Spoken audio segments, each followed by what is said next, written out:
Torej, ne vem, jaz se ne bi kaj dosti predstavljal, v glavnem,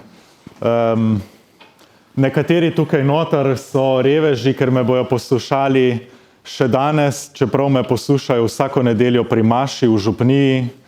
Eden tam zadaj je sploh zelo bogi, ker me je že imel dopoldne 2 uri predavanj in na faksu, kje je Ciprijan, tlele nekje je, no tamle ja, lega reveža, lega se je skril tam zadaj. To je to. Nekateri tle so prišli obujati se spomine na to, da so me lani celo leto v gimnaziji poslušali, tako da to je to, ampak očitno, da se še niso zastrupili, da so prišli še po eno dozo. To. Zdaj vmes, očitno, ko smo peli, jaz nisem opazil, se je oddaljil še en stol in sem ostal sam tukaj spredaj. Potem bom vstal pa tako, da lahko nekako vstopimo tudi v malo več pogovora. Meni je bilo takole predstavljeno za danes, se pravi, krepošč čistosti, da to malo predelamo, zato zdaj sedim, ker imam tukaj pred seboj vse, kar potrebujem, pol pa naprej pa nadaljujemo bolj po vaši meri, ker je bolj zanimivo slišati vas in vaše vprašanja, vaše skrbi, vaše radosti in stiske. Vprašanjca grejo tudi, oziroma listki grejo okrog, a ne? Ja. Odlično. Zdaj, v košaricah bojo listki in vsak si vzame en listek, pa tudi kurje bo številk, pa za vsake strani eno. No, se razlete kurje, če ne bo šlo vse. Zapišite vprašanje, potem bo šla pa prazna košarica, tam nekje s predavanjem bo šla prazna košarica okrog, se not vprašanje, mi bomo presortirali, pa potem zastavili dalje.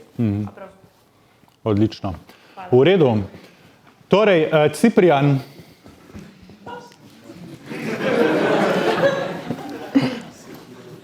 Glede na to, kar smo dopoldne delali na faksu.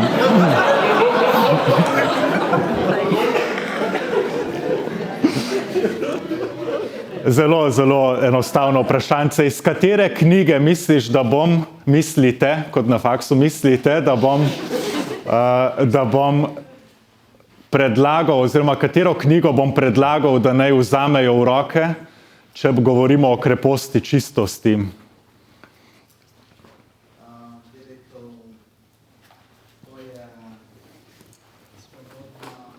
Ja, ampak katero knjigo bi vzeli v roke?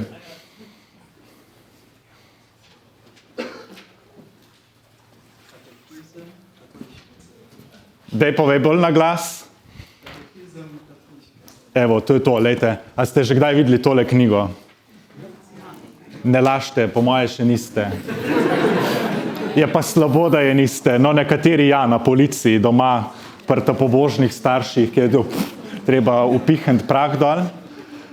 Lejte, vprašanje, ki se ga lotevamo, je najboljše, za to vprašanje in za razumevanje se je najboljše zateči tja, kjer je Sveta Cerkev že poskušala dati čim bolj zbrani odgovor na vsako vprašanje, ki si ga pač kristjani zastavljamo.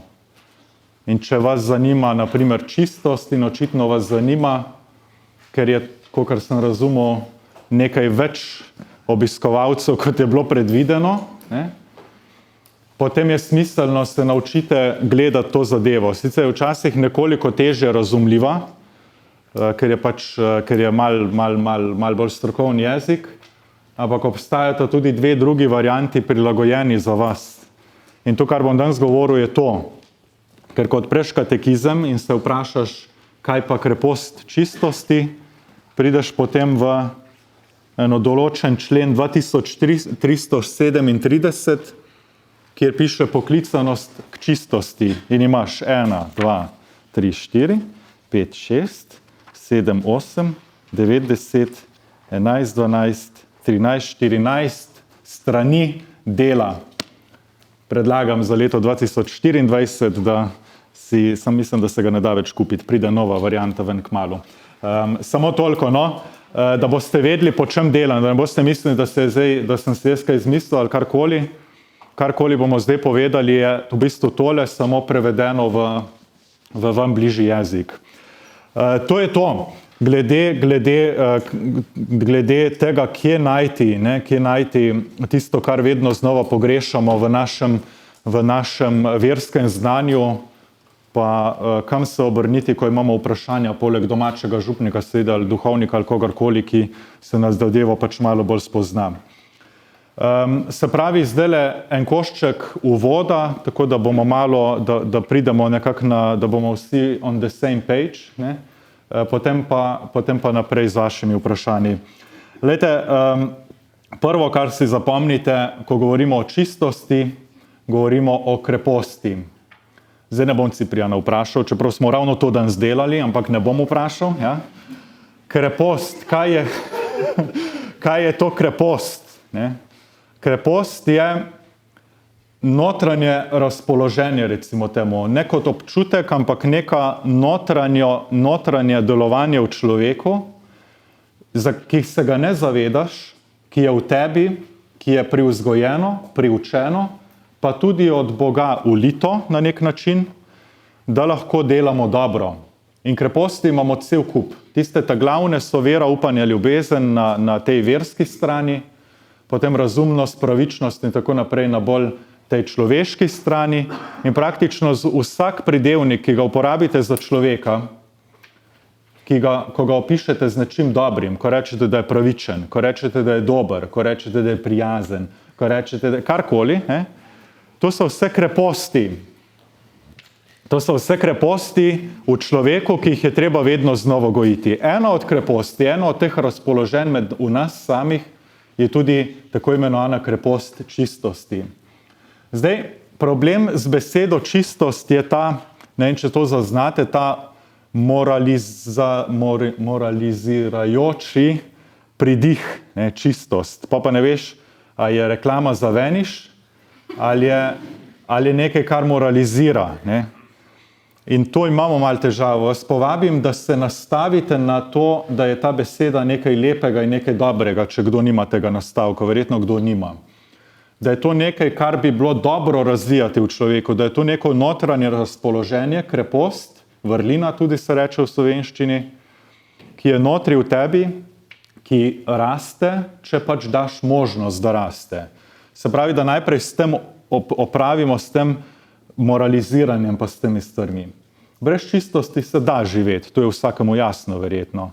Je pa življenje lepše, bolj polno, če ta krepost v tebi raste.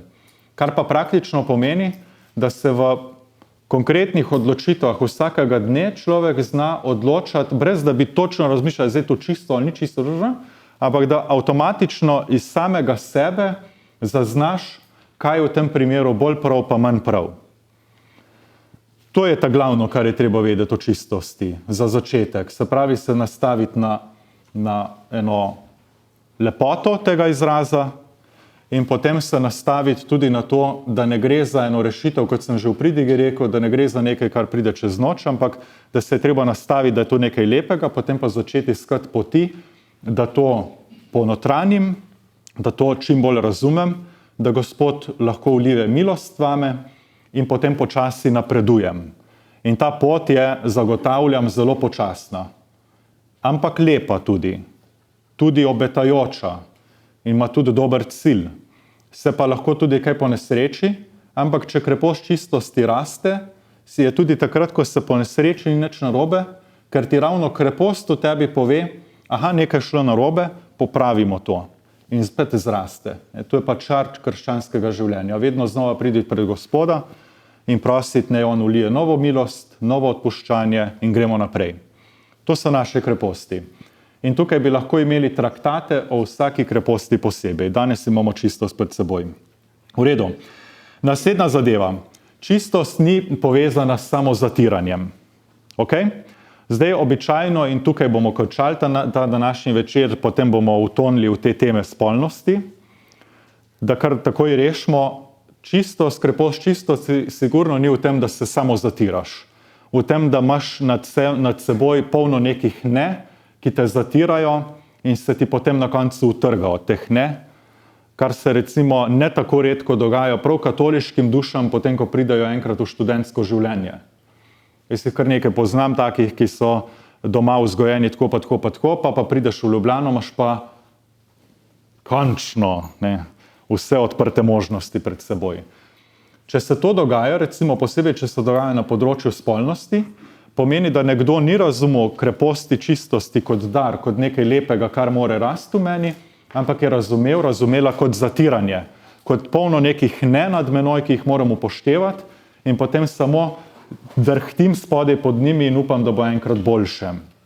To ni ta prav način, to ni krepostni način življenja, to je način življenja, kjer krščanstvo doživljaš kot neko ječo, ki te zapira. Potem naslednja zadeva, ki jo moramo razčistiti, krepost čistosti, posebej, ko govorimo o spolnosti, rabimo prav vsi. Toliko bolj jaz kot vi. Toliko bolj jaz kot vi, zaradi tega, ker sem duhovnik in je toliko bolj pomembno, če se spomnite tisti, ki ste bili pri Maši, če čisto razumemo izven tega samo spolnega vidika pa tega, če ga razumemo kot čist pogled na svet, kot lep pogled na svet, potem toliko bolj potrebuje to nekdo, ki ima opravka z zelo veliko ljudmi in ki mora oznanjati Kristusa v tem svetu. Potrebujemo krepost čistosti prav vsi, je pa res, da ta krepost nekako se postavi v različna agregatna stanja, recimo temu, glede na stan, ki si ga človek izbere.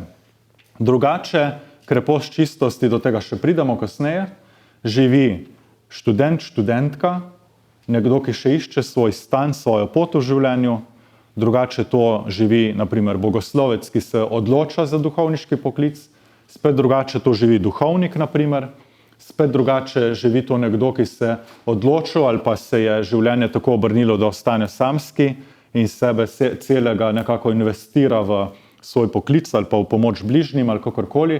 Vse je možno na tem svetu, ne? Samo potrebno je pa vedno znova imeti čim več kreposti v življenju, med njimi tudi krepost čistosti. V redu. Blagor čistimo srcu, kaj ti Boga bodo gledali. Iz Matejevega evangelija, se pravi govor na gori, eden od glavnih blagorov, ki Gospod Jezus prepušča svojim učencem, je prav ta. Blagor čistimo srcu, kaj ti Boga bodo gledali. Vejte, v tem je lepota. Mi slišimo samo čistost, ne slišimo pa ta drugega dela, ta drugi del, ta glaven. Ta drugi del pravi, kaj ti Boga bodo gledali. Zdaj vidimo, zdaj počasi vidite lahko, kako evangelij pelje v smislu, nas pelje v razmislek o tem, da je čistost predvsem krepost lepega pogleda na svet in na soljudi. Kaj ti Boga bodo gledali. In to ne samo v večnem življenju, ampak bodo gledali Boga, bodo sposobni prepoznati Boga že tukaj in zdaj. V vsakem človeku, ki te sreča, ki ga srečaš, v vsaki stvari bodo znali prepoznavati lepoto, božjost svojega življenja že tukaj. Blagor čistimo srcu, kaj ti Boga bodo gledali, Boga bodo videli, Boga bodo srečali vedno znova. Odločitev za čistost je radostna pritrditev svojemu bistvu, ne pa to, da daš genitalije pod ključ. Okay? Se pravi, je trud za to, da bom znal gledati celotno stvarstvo, predvsem vsakega sočloveka, z očmi Boga in tam Boga tudi najti. Evo, zdaj pa, nekaj samozatajevanja je vendarle del pri kreposti čistosti. To se je dobro zavedati. Ko gre za krepost čistosti, gre za to, da znamo z našim telesom pogledati ljudi okrog nas in stvari okrog nas in videti v tem Boga. Zdaj, kar smo ljudje, posebej v mladih letih, zelo hormonalno prepojena bitja, zelo spolno nekako nadarjena bitja, je v mladih letih posebej krepost čistosti aktualna v tem spolnem smislu.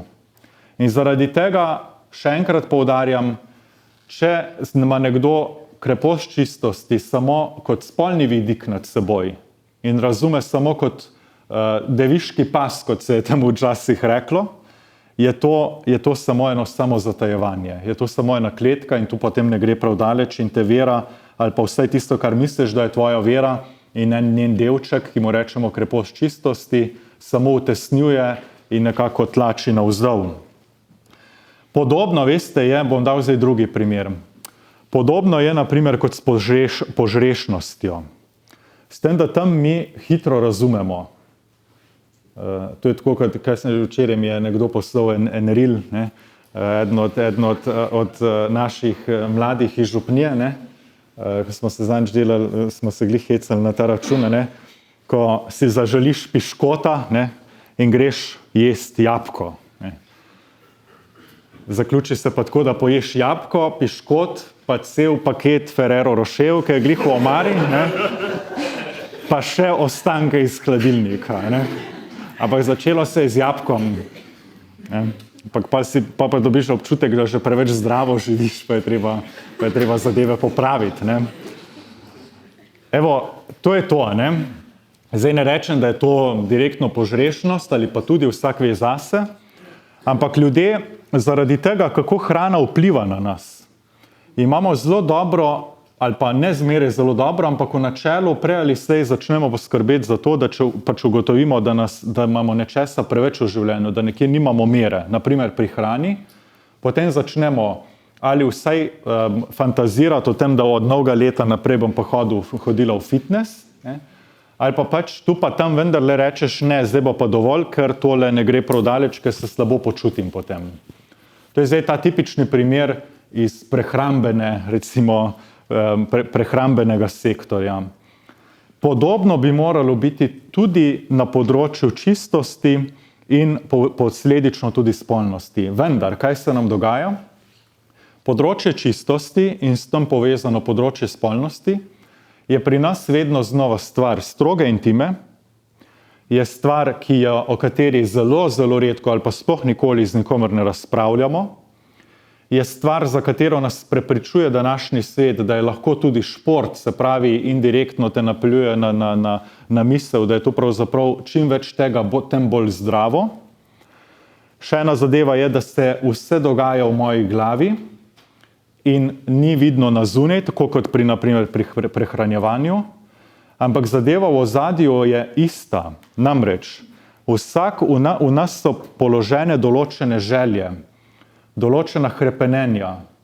Če drugega ne, takrat, ko si lačen, dobesedno hlepiš po hrani, in dokler je ne dobiš, si siten. Ravno zadnjič eden od mojih šefov, ene službe prej nisem omenil, zdaj pomislite, kateri šefi so tu tisti, ki veste še za eno mojo službo. Eden od mojih šefov je prišel v pisarno, siten kot lekej. Prej, ko je bil še med ljudmi, s kapco gor na glavi, je bilo vse prijazno, pa pride, no, to siten. In pa smo mu sodelavci rekli, a gremo zdaj mi nekaj pojest. In smo šli na pravno fakulteto nekaj pojest, pa je bilo pa vse v redu. Pa je bilo vse v redu. A vidite, to je to. Ljudje imamo določene želje in telo nam naroča te želje na nek način. In tem željam je treba do neke mere gotovo ugoditi, ker nam nekaj pripada pod narekovaji. Enostavno jesti je treba, piti je treba. Ne nujno alkohola, ali pa sploh ne alkohola, ampak piti je pa treba.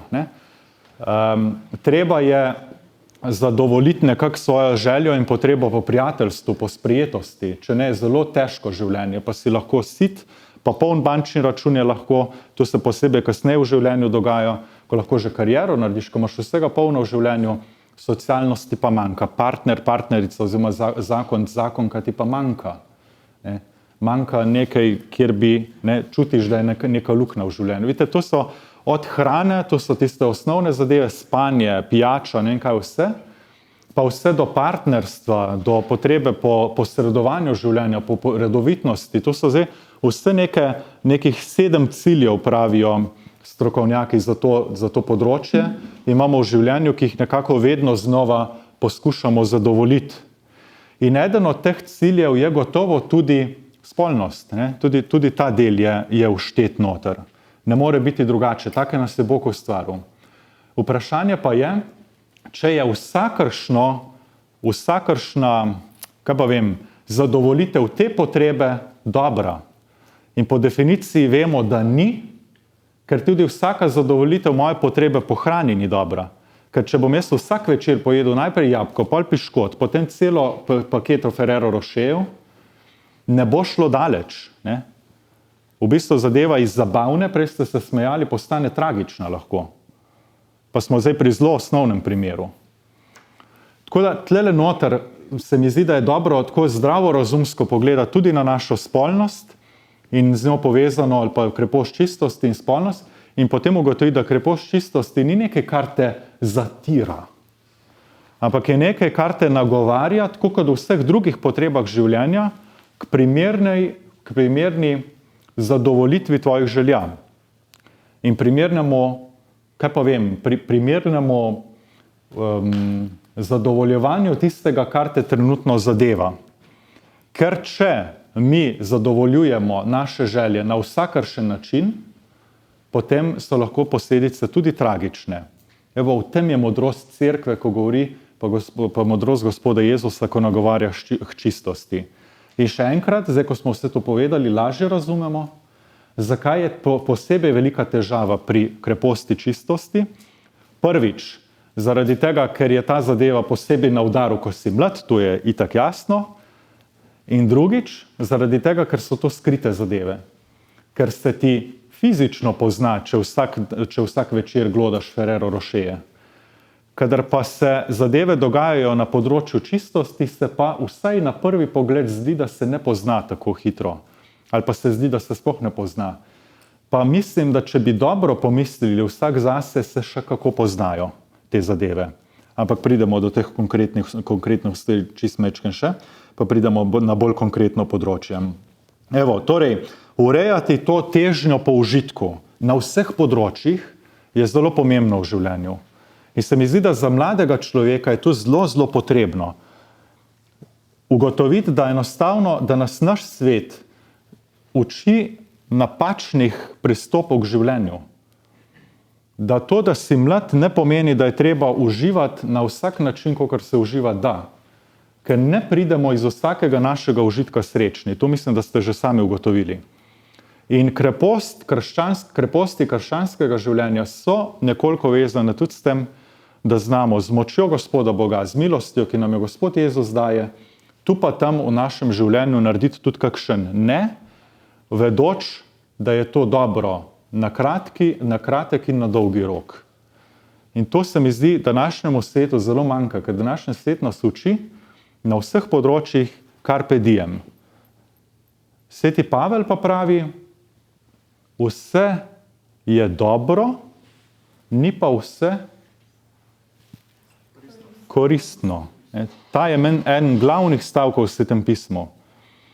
Kaj hoče Pavel povedati? Pravno to, on govori ravno o požrešnosti po teh stvarih tam noter, prav o krepostih, če bi ga pravilno prebrali. In pravi, vse je dobro in res je vse dobro, vse te naše želje so dobre, ni pa vse koristno zate. In to je ena modrost, ki jo mlad človek, mislim, da mora enkrat v življenju prepoznati, tudi na področju kreposti čistosti. Evo, tako.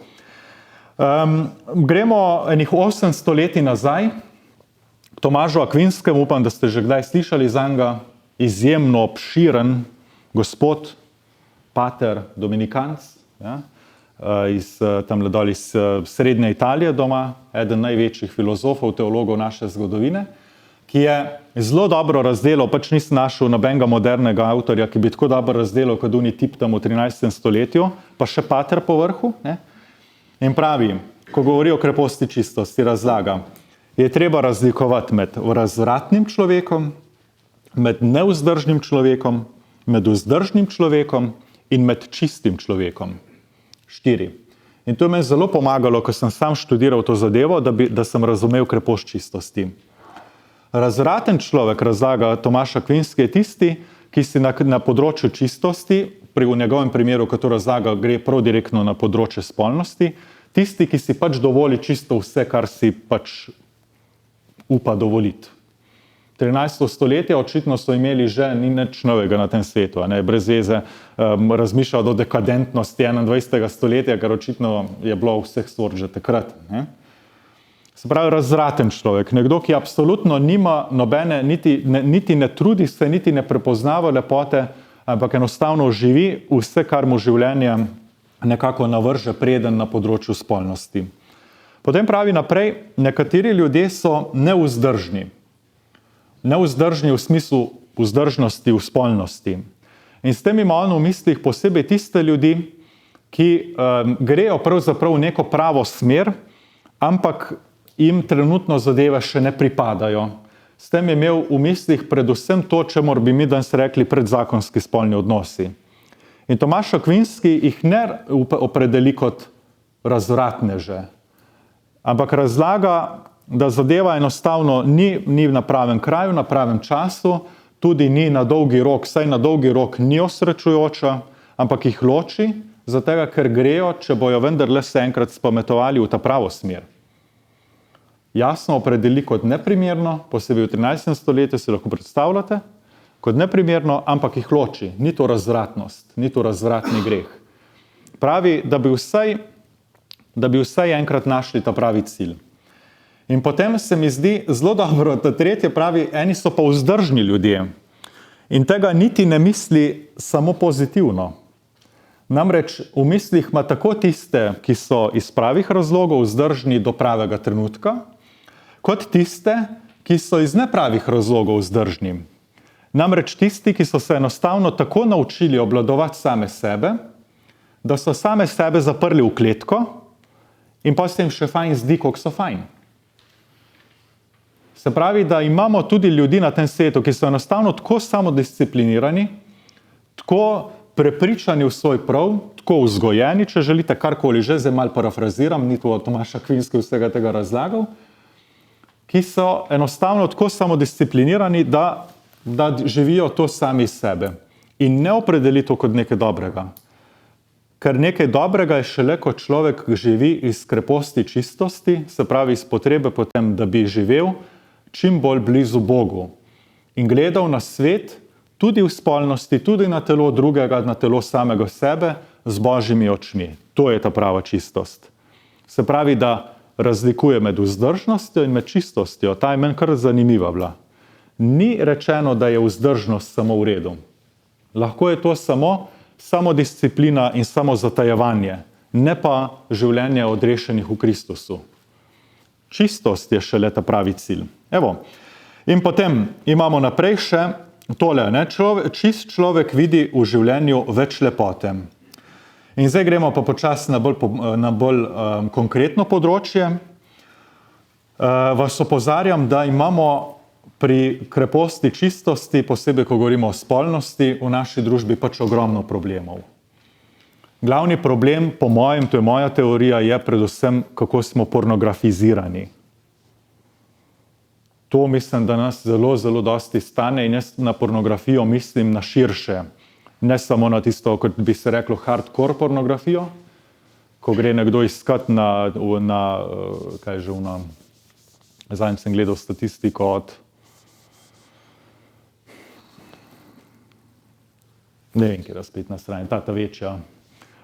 V glavnem, da greš gledati na eno od pornografskih strani neko pornografijo, da jo greš iskati in svoje zadovoljstvo, svojo ne vem kaj. Ne? Ampak tudi to, da mi pravzaprav ne moramo več gledati filma danes, ne da bi bilo v središču filma nekaj, kar nam sporoča, da je spolnost šport in da je spolnost nekaj, kar je treba zadovoljiti tukaj in zdaj. In dajem zmeraj isti primer filmov o Jamesu Bondu. Poglejte, filmi o Jamesu Bondu so izjemno dobičkonosna franšiza. Nekateri klasiki filmske industrije tega naše zgodovine so zajeti prav v filmih o Jamesu Bondu. In film o Jamesu Bondu ima običajno oziroma vsi filmi, ne glede na igralca in vse ostalo, imajo dva skupna imenovalca. Katera dva skupna imenovalca to sta? Akcija. Gremo še bolj konkretno. Kje je vse, prosim? Ja, kriminal, ampak pazite zdaj, če bi šli gledati, nekje na sredi Jamesa Bonda je zmeraj njegov spolni odnos s tisto gospodično, ki je v tistem filmu aktualna in vsakič mora biti druga, ali pa dve, pa ne veš, kjera točno zdaj bo, ampak ena je. In ta drugo je, da so Rusi vsega krivi, no, tu je pa drugi skupni imenovalec. Evo, tlele noter, vidite, zdaj samo en brezvezen primer Jamesa Bonda, ampak bodite pozorni na to. mi ne moramo gledati enega normalnega filma, mislim, a veste, Avatar ima še najbolj svet pogled na spolnost od modernih filmov. Pa se sploh ne hecam. Ste gledali Avatar? Tam noter je združitev, dajmo reči, kaj to je ta prava beseda za tisti film, ker ne gre samo za spolni odnos, ampak za tisto sklapljanje unih repov, kaj zna, ne? A tisti film, ne, loči med tem, da se dva zvežeta, potem pa še spolni odnos naknadno, ne? In ta film je še, pa se niti, vem, vas poskušam še malo nasmeti, vmes da vas budim, a dejansko, če boste šli še enkrat gledat, tam noter je prav ena, prav pod narekovaji ena svetost se prelaga glede spolnosti na gledalca. Tudi sicer je tisti film zelo zanimiv, je panteističen, tako da ga težko s katolištvom združuješ skupaj, ampak ene stvari imajo pa dobro predelane v tistem filmu. Recimo to, da eden pripada eni in da se uno pleme razkuri, ko se zveže z tisto gospodično tam, ne? Uni prevzame tisto ta plavo telo, pa hodi med unimi domorodci, ona dva se zaljubta in se enkrat združta. In pa je vse narobe, ne? Ne bom dal še drugega primera, kaj je neprimeren. To bodite pozorni, ko gledate moderne franšize, moderne filme. Tudi to je pornografizacija družbe. Zadnjič sem se peljal v Škofljice v center, dajem zdaj to stalno za primer, in sem štel reklame od Listce. Od Škofljice do centra sem jih naštel 11. Pol pa prepovedujejo vožnjo s telefoni v roki, ne? In zdaj, kaj je bolj nevarno, da gledam gospodično gor na pol nago, ali to, da gledam v telefon pa pišem message, nisem čisto prepričan. Ne podpiram ne enega, ne drugega, kaj je treba gledati na cesto, sem pravim, ne? Da za moškega je lahko to še kar moteče, čeprav smo dosegli tako velike doze, da niti moški že ne opazi več tega, opazijo samo še ženske, zaradi tega, ker te nagovarja, to je pa ena druga tema, glede identitete, pa glede pogleda na lastno telo, da ti zbuja slabo vest, ker ti ne zgledaš tako kaduna in tako naprej. Je že druga poanta zdaj zadej. Ampak pred parimi desetletji bi en navaden plakat od Listce, bi ga obtožili tistega, ki je to izdelal in obesil za pornografizacijo družbe. Za nekoga, ki nasprotuje javnemu redu in miru, bi bilo pred parimi desetletji kaj takega. Tako smo zvišali dozo. Evo, za tega se o kreposti čistosti nekoliko težje pogovarjamo in potem tudi v naših odnosih in v pogledu na eden na drugega težje najdemo lepoto. Zdaj vam dajem različne primere, da bi to razumeli počasi. In to ima katastrofalne učinke, posebej na vas, tudi mene zraven, ker se tudi še štejem pod ta mlade generacije. To ima katastrofalne učinke. Veste zakaj? Ker vi še veste, ne, kje vse so vam bili servirani v možgani določeni signali glede spolnosti, glede telesnosti, glede izgleda teles, ki so vas naučili, kaj je lepo, kaj ne. In to usodno vpliva na to, koga boste vi izbrali za vašega partnerja, partnerico, kasnejšega moža in ženo. To usodno vpliva na to. Upam, da ste kdaj razmišljali o tem. Da če se preveč zatopiš v to, kar današnji svet pričakuje od naših teles, od naše spolnosti, je težko pravzaprav se potem iz tega izviti in iskati enostavno nekoga, ki te bo imel rad in ki bo s teboj imel rad vajine otroke. To je bilo zmeraj poanta ljubezni skozi vso zgodovino do 60-ih, 70-ih let prejšnjega stoletja. In to je šlo tako daleč, da so se za poroke lahko tudi dogovarjali. Dogovorjene poroke, pa nisem za dogovorjene poroke, da se ne bomo narobe razumeli, samo hočem povedati, da dogovorjena poroka ni bila nujno samo največje zlo na svetu. Je bila tudi bistveno bolj enostaven način družbe, kako reševati vprašanja partnerstva. Ker se enostavno niso toliko badali s telesi, pa kdo je komu všeč, pa kdo ne. In potem je bilo iz tega marsikaj gorja, ma tudi marsikaj lepega, ker so se ljudje bili sposobni imeti radi kar tako. Ne? Je bilo pa tudi marsikaj grdega, zato ker se je partnerstvo doživljalo kot lastništvo marsikdaj, ampak kot enkdaj drugič. Ne? Ali pa se upišite na škofijsko gimnazijo v Vipavo, pa bomo tam to razlagali, pa te tri tamle vprašajte, pa vam bojo razložili. Evo, tlele noter malo razmišljajte o teh stvarih.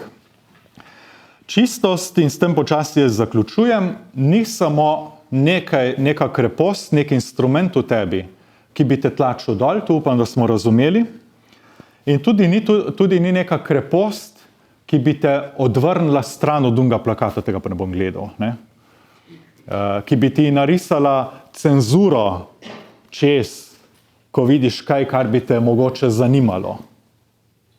Se spomnim, ta je zdaj malo pokvarjena, ampak se spomnim, da to je bila eden bolj sramotnih trenutkov, smo bili z duhovniki kje smo že bili, v Benetkah smo bili. In potem gledamo, tam hodimo po eni od tistih ulic, ne?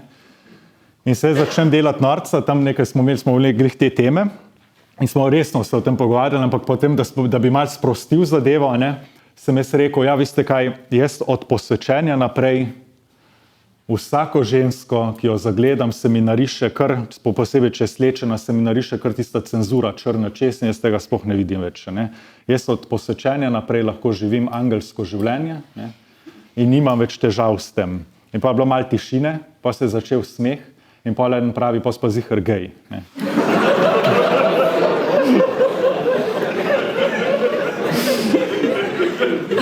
Vidite, in pa jaz sem pa te krutih razumel, ok, v redu. Ne? Ampak, vidite to, ne? Zdaj, da vam približam ta razmislek, ne? Resna zadeva v ozadju.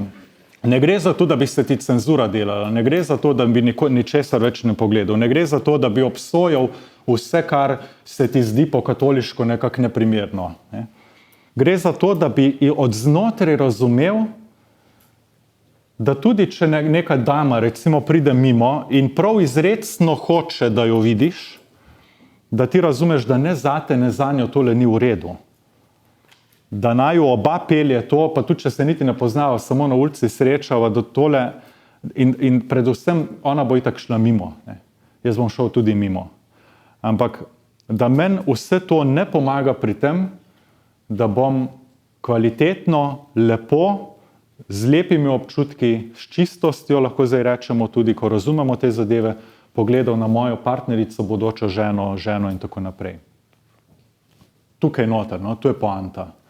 Da bi razumeli te zadeve nekoliko, da enostavno čutiš od znotraj in da takrat, ko te prime, da odpreš pornografijo, da samodejno zaznaš, da ima toliko negativnih posledic, ki so nekatere prav merljive, druge pa niti ne še toliko, ampak jih na dolgi rok vseeno zaznaš, da ti od znotraj nekaj reče, ne, tole ni, tole me ne bo nikamor pripeljalo. Ne. Da bi se močno, pa zelo natančno, pa iskreno s tvojo punco, s tvojim fantom spustila v debato o tem, kaj pravzaprav, kako vidva vidita spolnost, kaj od nje pričakujeta in kako bo to res krona vajinega odnosa. Ne pa ventil, skozi katerega se bo para spustila v obliki seksa, takrat, ko bi se v bistvu bilo treba pogovarjati. Ne? Da ne bi slučajno postavila na prvo mesto v vajnem odnosu tisto, kar ne more biti na prvo mesto, vsaj dolgo ne, ker ne gre prav daleč tako. Da ti od znotraj nekaj reče, ne, ni dobro, da vsak večer jem Ferrero Rocher, tudi tole ni dobro, čeprav bi mi zdaj zapasalo, čeprav bi zdaj to tokrat storila, morda ni tlele zdaj najboljši čas, morda so te zadeve presvete, ne, ker tu je še ena zadeva. Spolnost je nekaj svetega, ni Ferrero Rocher. Ne. No, lahko je tudi Ferrero Rocher komu svet, ne. Tukaj noter, no, se pravim, vam dajem veliko enih izhodišč za vaš osebni razmislek, vas ne poskušamo nič prepričati, ampak pridite sami do zaključkov tudi. Naša družba nas uči, da bomo, če bomo si privoščili vse, kar se privošči, da srečni, v resnici je ravno obratno. In to je v bistvu glavna poanta, ko govorimo o čistosti. To, da ne bomo srečni, če si bomo privoščili vse, kar nam to življenje in ta družba ponuja, tega se mi dobro zavedamo. Na področju prehranjevanja, na področju naših hobijev, na področju zasledovanja zaslužka. Pri vseh teh zadevah nam je vsaj teoretično jasno, da če bomo šli predaleč na kateremkoli od teh področji, kjer nekaj zasledujemo v življenju, bo nekaj drugega nastradalo. samo na področju čistosti, ker gre za tako intimne, zasebne stvari, pa teh varovalk nekako nimamo vklopljenih. Nekateri ja, nekateri ne. In tukaj je razmislek za vsakega od vas in tuhtajte skupaj z vašimi fanti, puncami o tem, sami pri sebi, pa prosite Gospoda Boga za milost ulitja kreposti čistosti. In zdaj res še čist zadnji seznamček, kaj torej pomaga. Posebej kristjani, ki imamo te zadeve boljše razdelane, ki razumemo svetost spolnosti, si dajmo z našo vero tudi pomagati. Gospod Bog ni neka puhlica gor na vrhu, ali pa stari senilni norc, ki buta s kladivom okrog sebe. Ampak je Gospod, ki ti, posebej nam birmanim, uliva darove svetega duha, kadar to prosimo od njega. Adoracija, sveta maša, čim bolj mirna sveta maša, mimo grede vam jo priporočam. Tista tedenska, ko ni vsega mogočega, s čimer se je treba še ubadati zraven. Tista, ki župnik špara z elektriko, pa vklopi samo 3 od 15 žarnic na lestencu in si tam noter, kot v katakombah, ne? Ki špara tudi na ogrevanju. Ne? Tista je, ne? Tista včasih uliva bolj kot pa tista, ko je bolj pa nič narobe proti odlično organiziranim svetim mašam, tudi kot danes recimo s petjem in tako naprej, ampak vsaka je za svoje dobro. Ena je praznovanje, pri eni je Gospod Bog v središču skupnosti, ki z veseljem slavi Gospoda, svojega Gospoda. To je bolj nedeljsko bogoslužje, tudi bolj mladinsko bogoslužje kot danes, edino primerno. Hkrati je pa se treba zavedati, da za prav osebno notranjo duhovnost pa odnos z Gospodom so pa včasih ta tihe stvari bolj pomembne ali pa bolj nekako nagovorljive. Ne pozabimo stare modrosti, stare zaveze, da Gospoda ni bilo v požaru, ni bilo v ognju, ni bilo v potresu, ni bilo v nemčemu vse. Me je Tomaš vprašal, če toleriram kahon ali ne, recimo potres, ne? A je v kahonu, a je Gospod Bog v kahonu. Ne, v nežni sapici je bilo, ne? Ni ga v kahonu. Ja. Ne, se heca, nisem prepovedal, ampak pa ni bilo kahonu na koncu, je bil. Nisem niti opazil. A smo imeli kahon? Po mojem ne, kje so šefi? Mislim, da ne. No, to, adoracija, pobožnost Sveti Materi Božji, to sem vam poskušal namigniti tudi pri pridigi. Vse starodavne katoliške pobožnosti, Božja beseda, molitvica na dan, una app od lekcionarja na telefonu, da se vsaj en stavek Božje besede posili razmer, ki si ga daš na home screen, prebereš vsak dan. Najte, ali pa katekizem. Katekizem je dober v vsakem primeru za branje vsebinsko ali pa da se tepeš po glavi takrat, ko si hočeš kakšno idejo izbiti iz glave. V vseh primerih je debela knjiga. Ne? Tako. Evo, tukaj bi jaz zaključil in počasi prepustil besedo vam. Pa začnemo malo čisto na splošno. Kako v sodobnem svetu živeti čistost kot samska? Ja, je treba razlikovati, kdo je ta, ki je samski ali samska, ker je velika razlika, če si mlad človek, dijak celo recimo, ali pa študent potem, ali pa pozneje. Zdaj, jaz mislim, da je torej to je kar naporna zadeva, ne? Kar naporna zadeva. To kot duhovnik sam tudi dobro vem, da je pač treba vedno znova, kot sem prej rekel, iskati pri Gospodu milosti. Ne? Pa predvsem, veste, zdaj to bo moja varianta, jaz lahko iz sebe govorim, drugih ne bi učil. Ne? Ampak jaz vem, da takrat, ko ne pazim na svoje oči, takrat, ko se prepustim brezdelju, takrat, ko mi gre slabo oziroma se ne krotim samega sebe tudi pri ostalih krepostih, ki jih je potrebno v življenju nekako zasledovati, takrat pride do težav zmeraj. Tako da zelo pač sam pri sebi vidim, samski človek mora energijo, ki jo ima v sebi, ker jo ima pač vsak človek, tudi pravilno nekako investirati in nekako skanalizirati. če se človek predaja brezdelju, pa samo zasledovanju sebičnih ciljev v vseh možnih oblikah, potem se prej ali slej ali pa že na prvem mestu pojavi tudi na tem področju težava. Tako da tukaj bi res priporočal to, ne. V življenju je treba pač vedeti, da smo tukaj, tako kot v priliki o talentih, in te talente je treba izkoristiti in je treba delati v življenju, ne.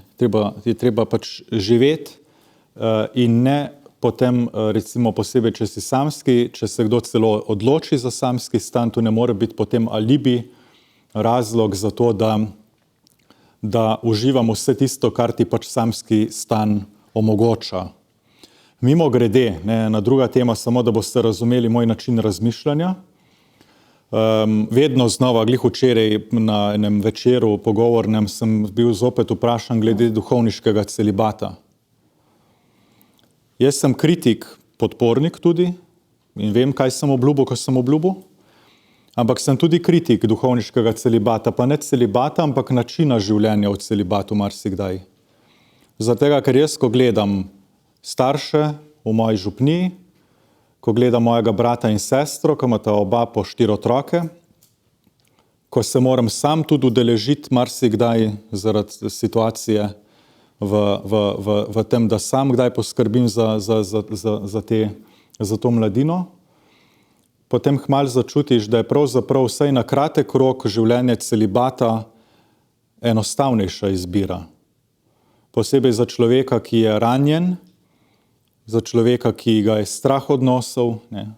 In to nas potem tudi v duhovništvu lahko dosti stane, ne? Ker celibat lahko obljubiš iz takih ali pa drugačnih razlogov. In enako velja za samskost.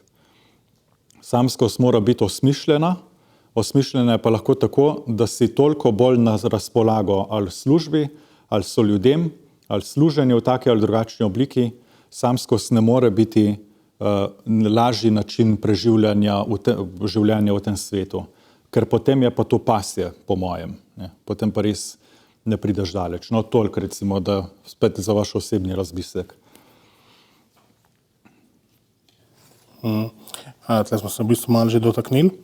Potem naslednje vprašanje je bilo, zavestno grešenje je neodpustljivo. Ja, glejte, tu je pa zdaj katekizem. Ne? Katekizem, torej neodpustljivo ni nič. Ne? Neodpustljivo ni nič, razen greh proti Svetemu Duhu.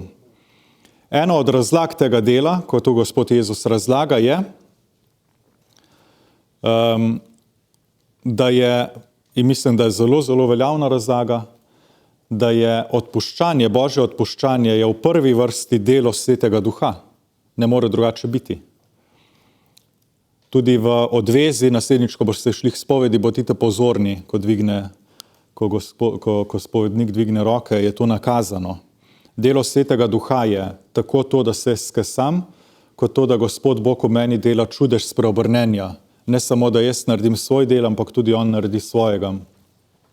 Grešiti proti Svetemu Duhu pomeni torej, po domače povedano, ne obžalovati, ne predisponirati se, ne predstaviti se s kesanim srcem pred Gospoda. Ta greh pa je neodpustljiv po definiciji. Ker če ga ne prepustiš, če nekega greha ne prepustiš Gospodovemu odpuščanju, pač ne more biti odpuščen, to je skorda logika. Ne? Torej, neodpustljivih grehov vsekakor ni. Gospod Bog vedno znova z usmiljenjem gleda na vsakega in odpušča grehe. To je ta splošni del, še enkrat, kako je bilo vprašanje? Zavestno grešenje je neodpustljivo, potem se nadaljuje pa potem kako se razume zavestno kršenje čistosti, pred poroko in potem. Ja, je pa to, ne? Se pravi zavestno, zato da storimo tako imenovani smrtni greh, morajo biti izpolnjeni določeni pogoji, nas uči Cerkev, in to je, da je zadeva velika, in ker je spolnost nekaj svetega, so zadeve v spolnosti zelo hitro lahko velike po pomembnosti. Mora biti tudi zavestna, ne? Mora biti zavestna, in pa to, no, recimo se to zadošča, recimo za razumevanje. Ni vsaka zadeva v spolnosti greh, še manj neodpustljiv greh, bi pa vseeno priporočal, to sem poskušal prejle doseči v vaših dušah, recimo, da to ni čisto pravilno postavljeno vprašanje, ker to vprašanje ostaja na nivoju, do semle je še greh, od tam naprej pa, do semle še ni greh, potem je pa že greh. To je življenje in razmislek znotraj vseh tistih ne. Jaz mislim, da ko v človeku deluje krepost čistosti, to je tudi moja pastoralna izkušnja, ko se pogovarjam z ljudmi, je, da človek, ko se spusti v globine evangelija in odnosa z Gospodom, sam začuti tiste meje in tudi, če kdaj te meje potem se prestopijo, začuti, da to ni bilo prav in tudi začuti odpuščanje Gospoda Boga. Se mi zdi, da je treba z druge strani malo pogledati. Ne? Se pravi, ne samo do kje je, ker pa zdaj samo čakamo na vprašanje, če si dava lupčka, je že greh ali še ne. Ja, pride kasneje, ja, to zmeraj pride. Dejta se zmeniti te stvari, ne? Dejta se zmeniti in če se dogovorita, kakor uči cerkev, da bo spolnost krona vajnega odnosa, pač preverita, a je poljub, a vama koristi ali vama ne koristi pri zasledovanju vajnega skupnega cilja. To je tako, kot oni Edward Cullen v Twilightu, ne? Ki se je moral naučiti poljubiti svojo gospodično, ne da jo pri tem umori. Ne?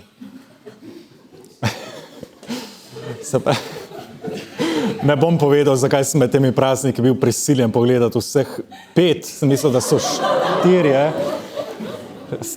4, pa je 5 delov, sem ugotovil tega Twilighta. Dejta preveriti te zadeve, ne? In ne v smislu greha, ampak v smislu, a je to najna pot. Ne? Kaj uči cerkev, pa veste, po mojem, ali pa se pozanimajte, ampak to je v bistvu vsakemu jasno. In poskušajte rasti v temu, da to, kar uči cerkev, ne boste gledala kot kletko in kup nejev, ki pritiskajo na vaju, ampak kot vabilo k življenju po evangeliju in biti vedno bliže Gospodu. Pa še eno zadevo bomo dodali, ampak nedvomno pride v nadaljnih vprašanjih. Malo smo se že dotaknili, ampak vseeno, kako daleč je predaleč, konkretno, pred poroko? Potem malo nadaljevanje, kateri način spolnosti telesnosti je sprejemljiv pred poroko, ne? To je v bistvu ravno to, o čem smo govorili na pol. Ja, se mi zdi, še enkrat, tle zaznavamo, ne, da je spolnost veliko širša od tistega, kar nas svet uči, da spolnost je. Tukaj je težava. V tistem trenutku, ko vi nekomu date roko, v tistem trenutku, ko se nekoga pogleda, v tistem trenutku, ko ste vi z nekomu v kakršnemkoli fizičnem stiku, je notri na nek način en del spolnosti. In tu ne v tem pornografskem spolnem smislu, kakor mi zdaj razumemo, kaj je prav čudno, če tako rečem, kot sem zdaj rekel, ampak naša telesnost nas pač zmeraj zaznamuje. In nekatere zadeve so pa pač rezervirane za tisto pot, ki vodi v spolno združitev, v krono odnosa. In tukaj smo pač na vmesnem področju, to, da ti nekoga pozdraviš, daš roko, nekoga objameš, tukaj noter ni nič pornografskega in nič te spolnega. Ne? Se pa potem seveda v nekem odnosu začne tudi to. Dejta preveriti sama pri sebi, ker jaz mislim, da tukaj ni enoznačnega odgovora. Enoznačen odgovor je, da počakajte s spolnim odnosom oziroma si ga rastita, ne tako, rastita v zavezanju tega, da spolni odnos je krona vajnega odnosa in spada med vaju takrat, ko sta po Gospodu Bogu prejela eden drugega v dar. To uči cerkev.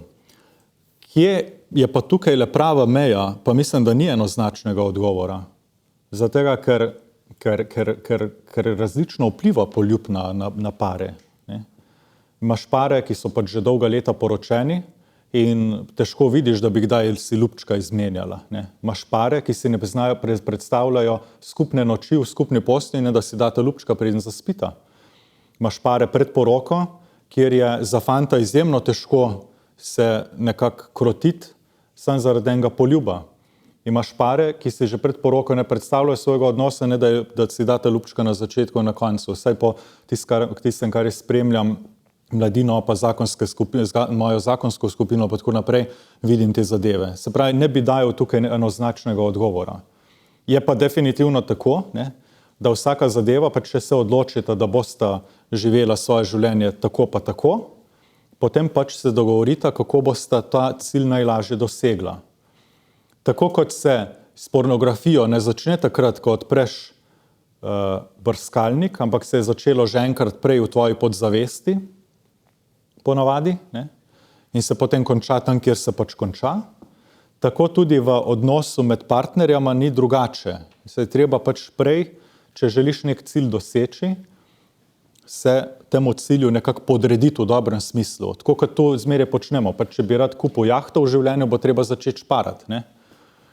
Če je tvoj cilj, vajin cilj, prihraniti, ne vem, spolnost po poroki, potem delajte na tem in se dogovorite, kako to bo. Ne?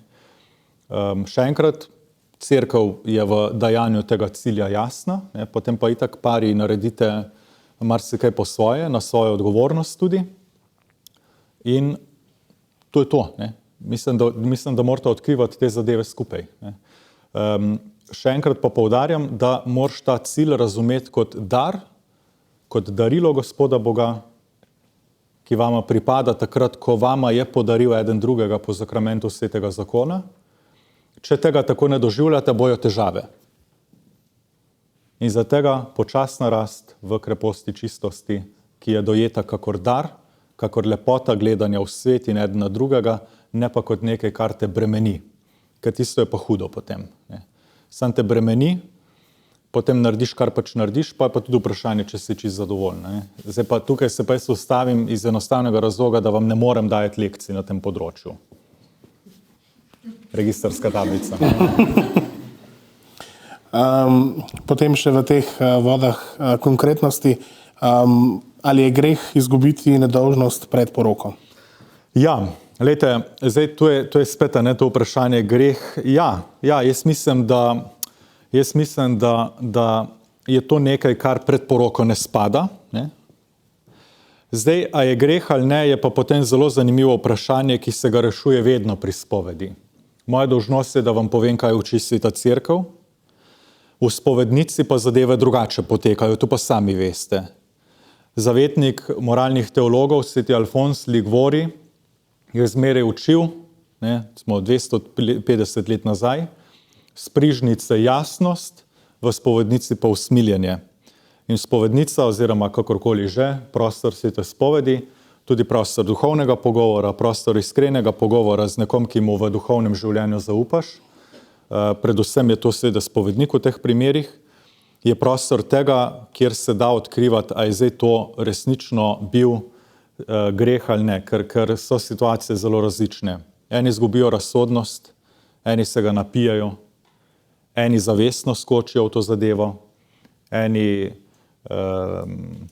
lahko so tudi kakšne bolj tragične zadeve, vseh sort je na tem svetu. Jaz mislim, da je to treba potem tam iskati. Sveta cerkev pa naredi velik klicaj na te zadeve, predvsem v obrambi naše dolgotrajne sreče, pa rasti v kreposti čistosti, ki tudi zelo pomaga pri rasti vere in obratno. Mislim, da je to. Ne. Je pa res, a veste, pa se to je zdaj v današnjem svetu, upam, da se zavedate, zakaj tak problem o tem govoriti. Včasih je bil svet bolj urejen, bolj nekako narejen po tirnicah. Ne. Danes pa že duhovniki ne priznamo tega na glas, ampak mi smo veseli, da sploh pride kaj k krstu, pa tudi če ni cerkvenega zakona sklenjenega. Ravno danes sem bral statistiko ene mečkene župnije tukaj v naši okolici trenutno in piše, 5 krstov je pisalo, 2 iz zakonske zveze, 2 iz civilne, ne, 1 iz civilne zveze, pa 2 iz zunaj zakonske skupnosti. Take statistike noben župnik 10 let ne bi napisal. Zdaj se pa je zdelo župniku te župnije primerno poudariti, da je celo 1 iz civilne zveze. A razumete poanto? Se pravi, da je ta duhovnik pozitivno vrednotil, vsaj civilno sta bila pa lepo ročena, no, vsaj nekaj pa je. A vidite zdaj, kako so se nam standardi znižali, da smo še duhovniki, oznanjevalci evangelija veseli, da sploh kaj pride k krstu, pa tudi, če so situacije take, kot so, ne? In ne zavrnemo nobenega krsta, kar se jih je zavračalo 20 let nazaj. Tako da tukaj počasi nižamo standarde, vi se pa sami sebi vprašate, če je to vaš cilj ali ne. Pa spet rast v kreposti čistosti. To je to. Hvala. Potem malo bolj konkretno na nivoju poroke. Kako se čistost razlikuje pred in po poroki? Mislim, da predvsem v tem, da je pred poroko čistost hranjenje velikega daru spolnosti za naju, ko bova zvezana z najmočnejšim lepilom na svetu, ki mu pravimo Gospod Bog. Ne? Po poroki je pa čistost usmerjena v ohranjanje tega, kar je Gospod Bog zlepil skupaj. Mislim, da bi bila to najboljši povzetek vsega skupaj.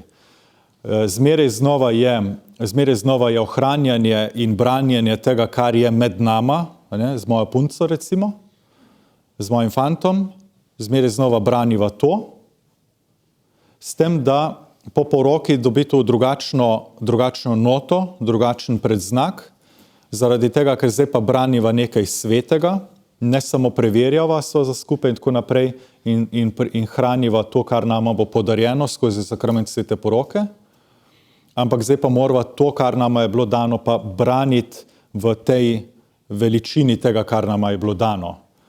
In to je kar velika zadeva, da sploh ne govorimo o tem, kako se zadeve spremenijo morda ne toliko v samem trenutku poroke, seveda se bistveno spremenijo, samo ljudje smo šibki, pa tega ne zaznamo, vsaj ne, večina ne. Posebej tem, ko sta vsa zaljubljena, pa duhovniki pridgamo prav slovesno, pa praviš pridga, pa te itak noben ne posluša. Vsi tam gledajo, koliko sta ta dva lepa, ona dva pa eden na drugega mislita, koliko sta lepa, pa če je bilo dovolj naročeno piškotov za pomaši, ne? Je brez veze. Torej, tisti trenutek se na praktičnem nivoju morda ne spremeni toliko, oziroma boljše rečeno, mi tega ne zaznamo. Definitivno se pa bistveno spremeni z vsakim dnem po poroki. Tu pa prašite tate pa mame doma. Zatega, ker lepota telesa mine. Pa tudi, če ne mine, če je nekdo ohranjen še pri 50 letih, žena ali pa mož ohranjen, kot da bi iz mrzovalnika ga vzel, ne? Smo ljudje taki, da se vsake igrače v mladosti naveličamo in tudi telesnost je taka zadeva, da enkrat čar, tisti prvinski čar mine, se razvije drugačen čar, se razvijajo druge zadeve, ampak tista prvinska zadeva, ki je vezana na spolnost na začetku, gotovo mine. Pa pride utrujenost, pa pride drugo delo in tako naprej. To, če imate, upam, da imate koga, ki ga lahko malo povprašate o tem. Jaz se tega učim v smislu razumevanja zakoncev, prav od zakoncev, sami povejo te zadeve. Tako da krepost čistosti se bistveno spremeni, morda ne toliko, saj zavedamo se, ne, da se bistveno spremeni v trenutku sklenitve zakona, gotovo pa z vsakim dnem potem, ko resnično pripadate eden drugemu. Tako bi vam odgovorila moja zakonska skupina, no? Jaz vam pač malo težje. Kaj pa direktno na samo hitrost poroke oziroma hitrost, če se poročiš recimo 2 tedna potem, ko se spoznaš, zakaj je to tretirano kot slabo? Oziroma, ali je če se danes poročiš, čakaj. Hitrost poroke. Si to ti napisala? Ne, aha, okej. Torej, gospodična, ki sprašuje, je zainteresirana za to vprašanje. Tako nekako, ja. Se pravi, vsaj, če sem prav razumel to vprašanje. Torej, če se poročiš zelo hiter, zakaj je to tretirano kot slabo? Jaz ne vem, od koga je tretirano slabo. Jaz mislim, da tukaj spet ni enotnega pravila. V osnovi bi rekel, da se ponovadi predolgo čaka, to lahko tudi sam rečem, zato ker jaz sem bil, pa ne rečem, da moramo biti vsi taki, ampak moja poanta je bila tista, v kateri sem bil vzgojen in tu ne doma, ampak tam, kamor sem zmeraj hodil na duhovne vaje, da se je treba v življenju čim prej nekaj odločiti in s seboj nekaj narediti. To je bila moja osnovna poanta. In zato me tudi ni motila ideja, da bomo duhovnika posvečen prehitro. Jaz sem bil s 23 leti obljubil celibat.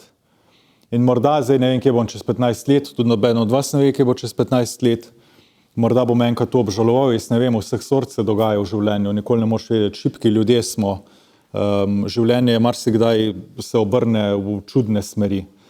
Jaz mislim, da najboljša obramba naše sreče, našega zadovoljstva je zvestoba.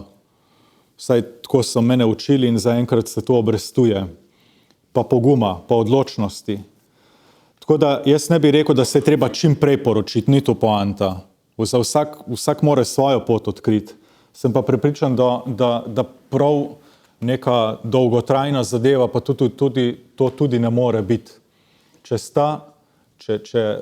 vidiš v tem ali tej nekoga, ki se je pripravljen tebi podariti vsa, ne? In s teboj vzgajati otroke, pa ne zdaj, da je tlele reprodukcija ali kaj takega, ampak res rodovitnost v tem, da najin odnos nekaj doseže, nekako se prelije, da se ljubezen, ki se je med nama ustvarila, ki potem kipi in dobi potenco, sem prepričan, da se prelije v nekaj novega, da postane rodovitna tudi za druge, ne samo za eden drugega, da je to odločitev, ki mora biti prej ali slej sprejeta. Bogoslovc je v bogoslovju 5, 6, 7 let, malo se razlikujejo zadeve in v tem času modrost cerkve nekako predvideva, da ugotovi, kaj naj bi počel sam sabo v življenju. Jaz bi rekel, to je edino, kar jaz vsak rečem, ker jaz na to formacijo, to izobraževanje, to vzgojo, to rast za seboj, bi rekel, da nekaj let bi morali biti dovolj, po moje, jaz ne vem, se zopet zataknem pri tem, da sam nimam tako konkretne izkušnje rasti v nekem partnerstvu, ne, ali pa vsaj nedolgotrajne. To morate vi sami reševati. Ampak se mi zdi pomembno, morda čez 14 dni ne. Je pa res, da samo v teh mojih letih duhovništva, ki jih ni ravno mnogo, sem imel že vseh sort pred seboj. Pare, za katere bi sam takole na prvi pogled rekel, po moje, da ta dva pa malo preveč hitita. Na drugi strani pare, ko si rečeš, pa kaj sta pa delala do zdaj. Pol imaš pare, ki jih vprašaš indirektno, se mislite, da je enkrat poročiti, pa ti reče, da ne vejo, če so za skrb pa 3 otroci okrog tebe skačejo. Ne. Mislim, da tlele noter, nekje eno razumno mero, pa predvsem dejte resa, ne, pa zdaj gledajte malo okrog sebe, ne, zdaj ta trenutek gledajte malo okrog sebe in pol, če bo piškota, ne, kak smo na keks večeru smo, ne, pol ponudite enemu ali eni piškot, pa se kar mal, ne, pa začnite čim prej, ne, in že zdaj, da ne bom pol pozabil, ne, mislim, to bo zdaj malo surovo, malo naivno rečeno, ampak zmeraj znova, ko me pari sprašujejo, ja, kako pa naj živiva med dva predzakonsko čistost? Ja, poročite se pa uživajta, ne? Mislim, halo? Jaz ne vem. A sem vama to že kdaj rekel? Sema, ne? Ja, večkrat, ja. Mislim, to jaz doživljam, to bo zdaj malo čudna primerjava, ampak mislim na vse svet način. Mlad, se pravi, bogoslovec mora hrepeneti po tem, ko bo smel zagrabiti hostijo v roke in izgovoriti Kristusove besede in bo to Kristusovo telo postalo. Jaz tukaj usporejam zadeve. Vi dva morate hrepeneti po tem, da si boste po Gospodu Bogu pripadala eden drugemu. In če veste, da je Božja pot do tja zakrament svetega zakona, to ne pomeni, da je treba zdaj to v 14 dneh rešiti, ampak da je pa trden cilj, da boste oba zasledovala ta cilj, to pa je, mislim, da dobra popotnica, ki vaju prej ali slej pelje v pogumno odločitev eden za drugega in za Gospoda Boga. Tako se jaz to predstavljam. Super, hvala. Če s fantom puncom živiva skupaj in ali kdaj padeva in greva v spolnost predaleč, ali zaradi tega ne moreva dobiti odveze ali pa iti k hopoilu? Ja, zdaj to je tako mejno vprašanje. Tudi v cerkvi trenutno imamo kar nekaj vprašanj na to temo. Jaz osebno zastopam stališče, da je treba v primeru iskrenega kajsanja, seveda, kot mi tudi naroča, ukazuje cerkev, naj odvezo zmeraj v tem primeru podelim. Je pa res, da se človek vpraša, če je nekdo že kar nekaj časa skupaj, pa živi skupaj, ne? In očitno, da si je prevzel nek par vse oblike odnosa, za katere se sicer zaveda, da pripadajo zakonski zvezi, potem bi jaz rekel, da se je tukaj treba zdaj vprašati, a sva res v iskrenem kesanju, ali samo živiva pod unimi neji in potem iz ene take čudne slabe vesti tok, da bo nekako poštimana zadeva z Bogom, pa gremo malo k spovedi. To je bolj hinavščina, kot pa iskreno zasledovanje odločitve v življenju. Jaz mislim, da tako kot jaz ne bi smel stopiti za oltar, kot neduhovnik in farbati ljudi, da sem duhovnik, pa deliti odvezo, pa malo mašvet tam, ne? Tako tudi vi dva, če sta prišla tako daleč, dajmo. Sej, ne, pa se začne pa jad poroka, pa morava prišparati, kaj je draga, pa ne vem kaj vse. Ne. Jaz sem ravno včeraj, zdaj sem čakam, da se vsuje po meni, sem razlagal na enem pogovornem večeru, da bi bilo treba čimprej skenslati obveznost civilne poroke za sklenitev zakonske zveze. Ker to je brez zveze, to je kar nekaj zdaj. Koga briga, sta vi dva civilno poročena ali ne? Mene sigurno ne, pa sem predstavnik cerkve v tistem primeru, ko poročam. Sploh ob tem, kaj vse zdaj mi proglašamo za partnerstvo in za družino. S tem mislim predvsem to, da smo izenačili izvenzakonsko partnerstvo, kakršnokoli partnerstvo z zakonsko zvezo. To je v slovenski zakonodaji praktično izenačeno. In če imamo mi take zakone, dejta čim prej, ali pejta kje, magari na tisti civilni urad, če je že treba na uno, pa pejte z eno pico s starimi potem, ne?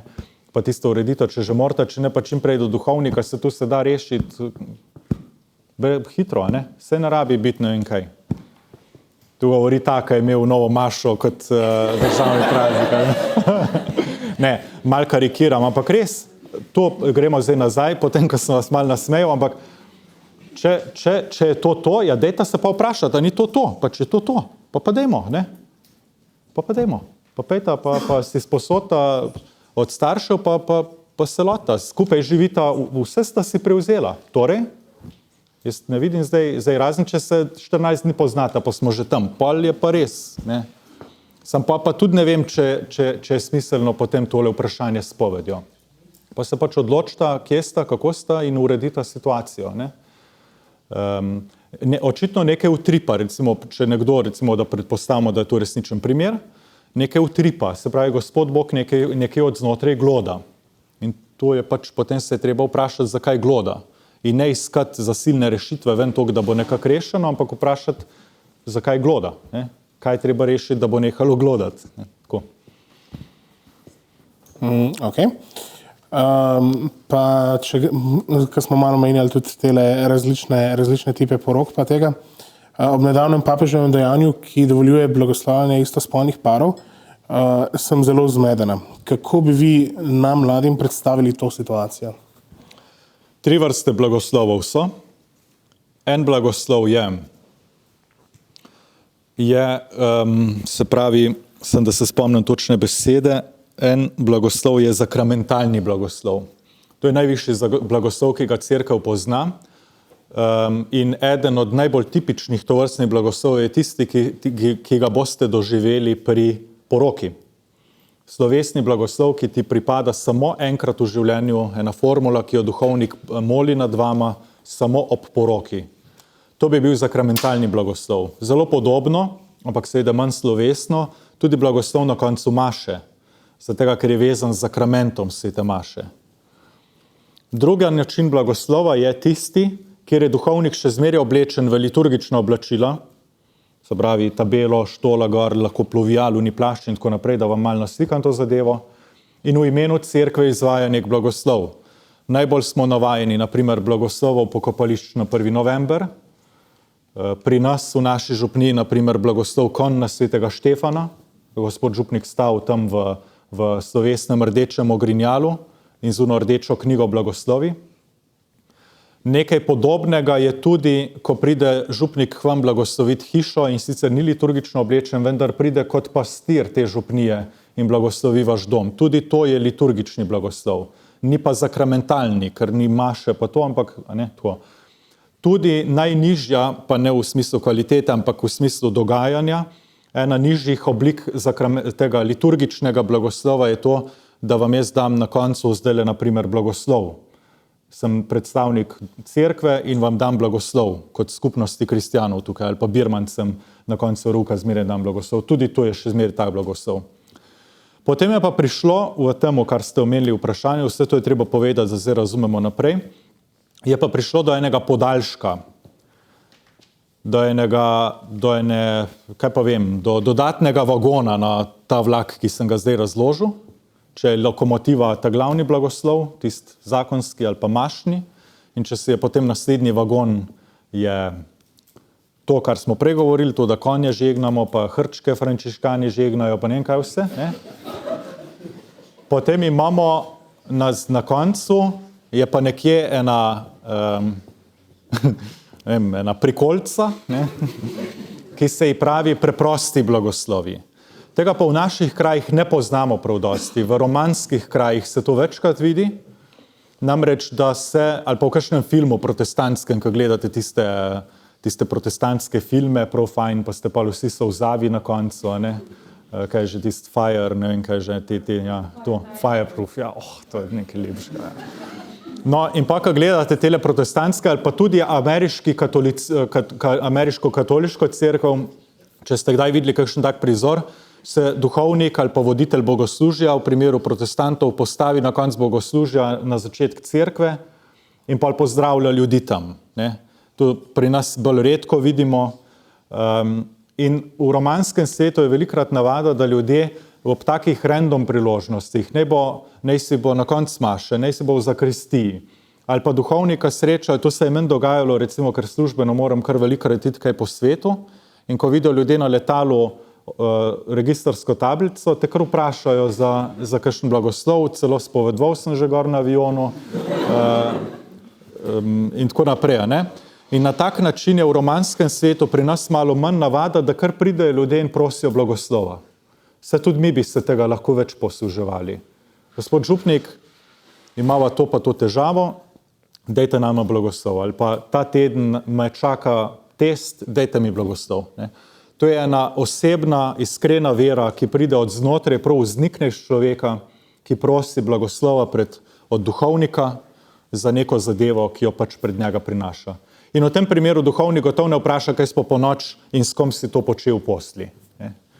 To je poanta zdaj te izjave, ki je prišla iz Vatikana, da če se nek par, tudi istospolni par, to je zdaj novost, ali pa par ponovno poročenih, kjer sta vezana v kakšni drugi zakonski zvezi, pa se je podrlo, pa se najdejo drugega partnerja, vseh sort se ljudje zaplezamo. Sveti oče predlaga, oziroma njegov namestnik v tem primeru s podporo svetega očeta, da tem ljudem ne odtegujemo teh preprostih blagoslovov.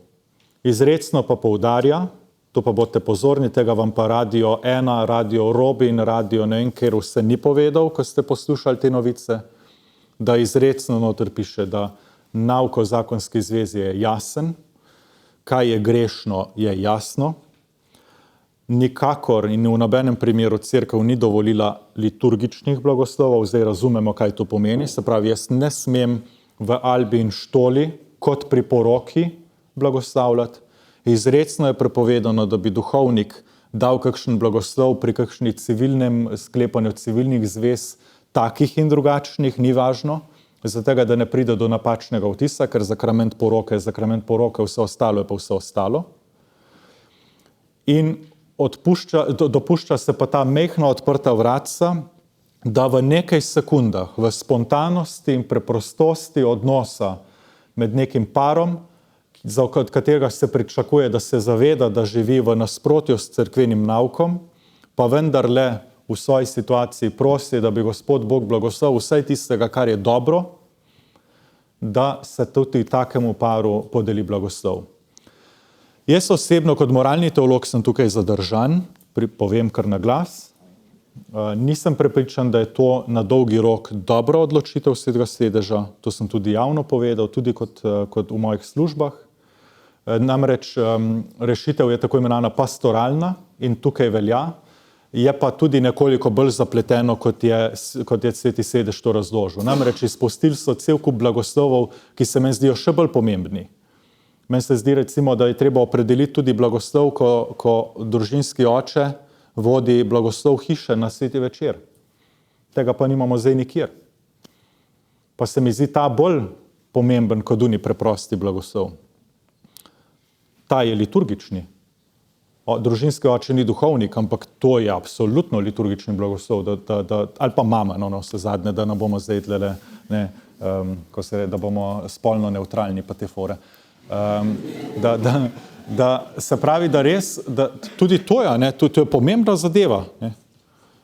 Dajmo, tudi to, bodoče očetje 8 otrok. Dajte doma spodbujati bogoslužje, domače bogoslužje. Tega pa ni nikjer, naprimer. Iz večjih vidikov je tukaj meni ta zadeva nekoliko nejasna, tudi kot moralnemu teologu, kamor spada to področje, ampak dopuščam to, da sveti oče v svoji modrosti ve, kako in kaj, in da ti preprosti blagoslovi ne bodo spreminjali cerkvenega nauka. Tako da varovalke dovolj, je pa res, da so se zlorabe pa že pojavile, ampak to je pa drug problem potem. Eni duhovniki so komaj čakali, so pa že kar po WhatsAppu povabili vse pare, ki jih poznajo, pridite, da vas požegnam, vas končno lahko. Tako da, to. Prav čakali ste, da tole začnemo, a ne? Sam zanima me, če je preprosti blagoslov tudi, če prideš s spovedi, pač ne vem, ali duhovni presodati, ti ne more da to odveze, ali pač kako njim pa ti da na koncu blagoslov, ali to je ta preprosti blagoslov? To bi bil preprosti blagoslov, ja. In to je zelo dobra poanta, to sem zdaj večkrat, zdaj sem pozabil to omeniti, ampak pravno to jaz zmeraj razlagam, ko javno razlagam, zdaj že ta 20-tič po moje to fidučo suplika in zmeraj dam prav ta primer. Nam je dovoljeno duhovnikom dati v bistvu pa preprosti, že na pol liturgični, če tako rečemo, blagoslov, izrecnemu grešniku, ki mu iz tega ali pa onega razloga ne moreš dati odveze, pa mu lahko daš blagoslov. Pri tej izjavi se zatika zato, ker je izrecno navedeno, da se blagoslavlja pare. To je zdaj razlika. Nobene težave nismo imeli do 18. decembra pri tem, da blagoslavljamo posameznike v takih ali drugačnih okoliščinah. To nikoli ni bil problem. Blagoslavljati pare, to pa je novost in zaradi tega, kdor je bolj sledil dogajanje v cerkvi, ste lahko zaznali, da je bil upor cerkve tokrat neobičajno izrecen. In to je nekaj novega za katoliško cerkev, da je izrecni upor cerkvenemu učiteljstvu se nam dogaja zdaj. To smo imeli nazadnje, samo enkrat v zgodovini je bil ta primer, in to je bilo leto 68, ampak obratno, ko se je govorilo o kontracepciji. Samo takrat je bilo obratno. Takrat je cerkev na nek način zategnila, in se je potem bolj liberalno, jaz ne maram tega izraza, ampak da me razumete, del cerkve upiral, ampak potiho upiral. Tokrat imamo pa v bistvu primer, kjer se je nekako zliberaliziralo, vsaj tak občutek daje, pa mislim, da to ni ta pravi občutek, ampak recimo, tako so ljudje razumeli, in je pa v drugo smer zdaj, je pa cerkev pa poskuša en mogočen del cerkve pa zategniti tukaj, tako da je obratno sorazmerno. Razlika je pa še v tem, da takrat se je na tiho upiralo, zdaj pa izrecno. Zdaj imamo pa škofe, ki pravijo, tu pa pri nas ne bo tako šlo. To je pa kar novost. Tako. Mogoče sem to. Glede na to, da si že ti tle zmeden, pa si mogoče na tem področju kar precej domač. Kako je to pol z ostalimi občestvi, mislim, kakor župniki, ostalimi? Kako je s tem? Imate več? Ne zaznavam posebnega navdušenja.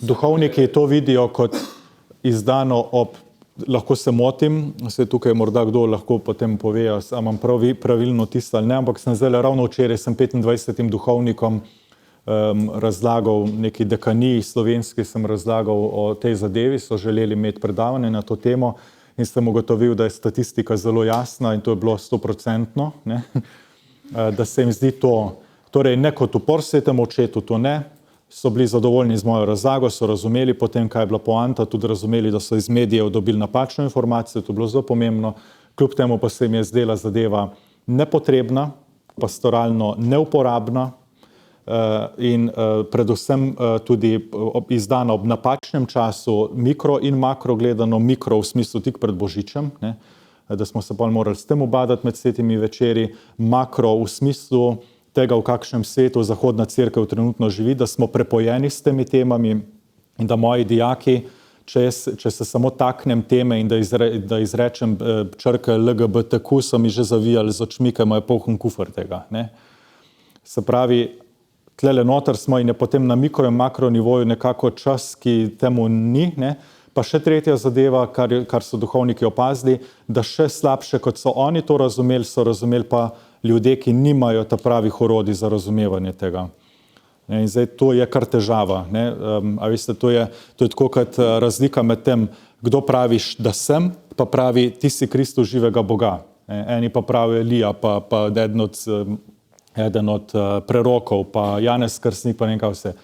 To je, ko Jezus ko dobimo en jasno informacijo vernike o tem, kaj to je. Kdo sem jaz? Jaz sem kristjan. Zakaj? Zato, ker verujem v učlovečenega Boga, ki je sin večnega očeta. To je to. Na tem stoji naša vera. Te besede so upisane v baziliki Svetega Petra gor na vrhu nad oltarjem, kjer papež mašuje. To je center naše vere. Ko se začnejo zadeve komplicirati in začnemo razlagati, da je Bog teofanija, da je Bog, ne vem, da je Bog troedinost v enosti, pa tudi to je še kar v redu, ne?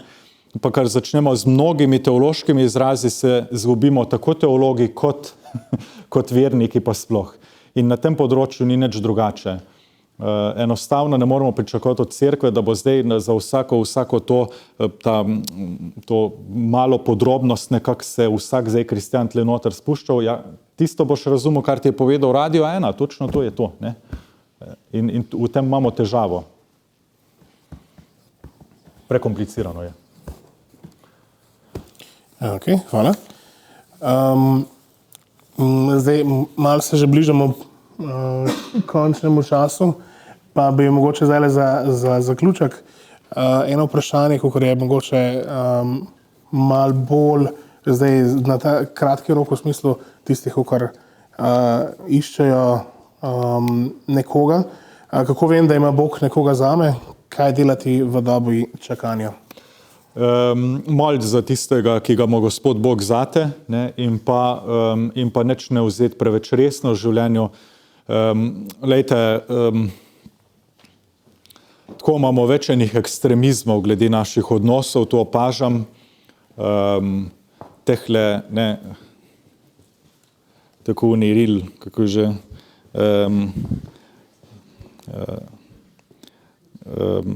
kako je že, I love drama, ne? Ljubim dramo, ampak ne tisto, ki je v mojem življenju, te sigurno ne maram tisto, ta drugih, a veste, ja, se veste, ja. The drama of the others, I love that, ne? I love that. Ja. Tako nekako se počutim, ko se gibljem med mladino, ki si te ekstremizme dramatično vtakne v glavo. In potem imaš 16-letne fante, ki so prepričani, da ker ga ta prva ni pogledala, da bojo večno samski. Ne?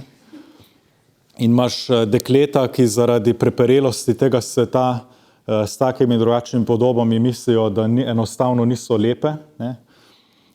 In imamo tiste, ki v svoji melanholičnosti, flegmatičnosti enostavno ne padejo v ta ekstrem, da enostavno se ne zavedajo, da se je vendarle dobro s tem področjem ubadati. Tudi to je en ekstrem v življenju, da enostavno pustiš pri miru. Tam je treba, mimo grede, ko sem ravno to temo odprl, pogledati malo vase, zakaj je tako, kaj me uničuje, zakaj sem tako zelo nonšalanten in kako se reče, brižen do teh tem.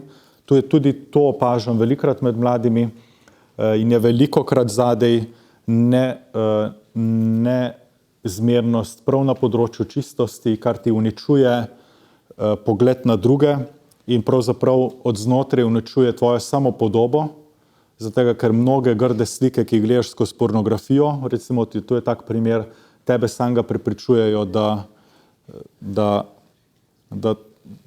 spolnost, da odnos ni nekaj lepega in tako naprej, hkrati si pa preperela na telesnem področju in imamo to težavo, samo en primer spet za razmislek in tako naprej. Moliti pred Gospoda, vero obujati, vi sploh, ko ste tukaj mladi katoličani, dajte držati, ne, kar vam je bilo dano, zaklad vere čuvajte, ker če ga vi ne boste, ga ne bo nihče. Ne. Zavedajte se, da niste tisti, ki ste pod neji vzgojeni nekimi moralnimi normami, ki vas zatiskajo navzdol, ampak da ste privilegiranci, ki poznate Gospoda Jezusa in dajte na tem delati in v tem smislu potem tudi sprejemati življenjske, vse, kar življenje pred vas prinese. Ne. Zaupati v Gospoda Boga, moliti za to, ne lahko za tistega ali tisto, če veš, kam te Bog kliče, oziroma tudi preverjati svojo poklicanost v življenju. Ne. To se mi zdi zelo pomembno, pa brez drame. Ne. Brez drame, pa tudi malo iznajdljivo, ne. Pa tudi tako je treba biti, ne. Res tudi malo, sem pa res prepričan, no, to upam, da ste razumeli to poanto, da ker imamo toliko težav na področju čistosti, mladi ljudje danes, da imamo dejansko potem tudi težave pri iskanju partnerjev. Mislim, da je to kar velika težava. Zaradi slabe samopodobe, ki ti jo daje pornografija, zaradi nerealnih pričakovanj, ki ti jih daje današnja družba od odnosov, zaradi zanašanja na telesnost, ki nam jo daje današnja družba, pa to sploh ni poanta, ker ljubezen je tudi v telesnosti, pa še zdaleč ne samo v telesnosti. Te zadeve, no, tako. In do takrat čim boljše preživeti, pa čim prej se spustiti v avanturo. Ne. To pa mislim, da zelo prav manjka nam tega, da bi šli med ljudmi, ne. Kot se reče, kot en glagol, ki sem se ga naučil kot vikar oziroma kaplan v moji župniji, je, da koga uočiš, ne, in na tem področju kaj storiš, ne. Dajmo, ne samo moliti za bodočega moža ali ženo, ampak uočiti in ugrizniti, ne, če gremo spet na Twilight, ne. Ugrizniti, ja. Na tem mestu vam zahvalil za obisk. Imamo še nekaj, aha, evo ga. Takole.